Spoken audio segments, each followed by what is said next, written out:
저는 댓글 한 줄, 게시물 하나를 올릴 때도 고민하는 Z세대들이 보다 편하게 이야기할 수 있는 신개념 소셜 네트워킹 서비스 리플러를 개발하고 있는 위티의 심지훈입니다. 이제 맨 처음에 생각하게 된 계기는 저보다 10살이 어린 늦둥이 동생이 한 명 있습니다. 전형적인 이제 Z세대 학생인데 Z세대들은 이제 디지털 네이티브라고 불리잖아요. 그래서 태어날 때부터 SNS를 이용하면서 자라왔으니까 당연히 그 공간에서 게시물을 올리고 자기 자신을 표현하는데 익숙할 것이다 라고 생각을 했는데 오히려 사생활 노출 문제에 굉장히 민감하다는 사실을 알게 됐습니다. 계정을 여러 개를 만들고 자기 활동 중 표시까지 막 신경을 많이 쓰고 있구나 라는 사실을 알게 돼서 Z세대를 위한 정말 편안한 사생활 보호할 수 있는 SNS를 만들어 봐야겠다 생각을 하게 되었습니다. 처음에 들어갔을 때 이 중에서 내 모든 정보를 공개할 수 있는 진짜 친한 친구들을 선택하는 일종의 튜토리얼 과정이 있습니다. 친한 친구끼리 프라이빗하게 소통할 수 있는 우편함 피드라는 영역이 있고,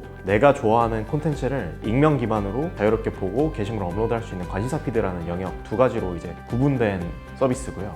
익명성과 콘텐츠가 중심이 되는 이 관심사 피드, 그리고 친한 친구와 프라이빗함이 중심이 되는 우편함 피드를 오가면서 기존 SNS처럼 직관적으로 이용할 수 있습니다. 기존 SNS 같은 경우에는 사실 불편함을 느낍니다. 이제 편하게 친구와 이야기하는 듯한 느낌을 받지는 못하고요. SNS를 사용할 때 이제 굉장히 좀 경각심을 가지고 주의해서 이용하게 되는데, 리플러 같은 경우에는 사생활이 정말 완벽하게 보호되기 때문에 친구와 어떤 이야기를 하든 내가 무엇을 보든 안에서 좋아요를 뭘 누르고 어떤 활동을 하든 노출이 되지 않는다는 이제 장점을 가지고 있습니다. 20대 후반, 30대 분들 중에서 직장 관련된 분들에게 내 정보가 유출되는 것을 원치 않는다라는 이런 니즈는 사실 세대를 막론하고 공통적으로 나타나고 있어서 사람들의 삶 가장 가까이에서 가장 큰 기술적 혁신을 이루어내자라는 미션을 가진 팀이고요. 그렇기 때문에 사람들이 좋아하는 SNS, 게임, 콘텐츠 같은 사업에 집중하되 그 안에 인공지능, 빅데이터, 머신러닝 같은 그런 기술들을 녹여낼 계획입니다. 리플러 같은 경우에는 자연어 처리 기술이라던가 이미지 인식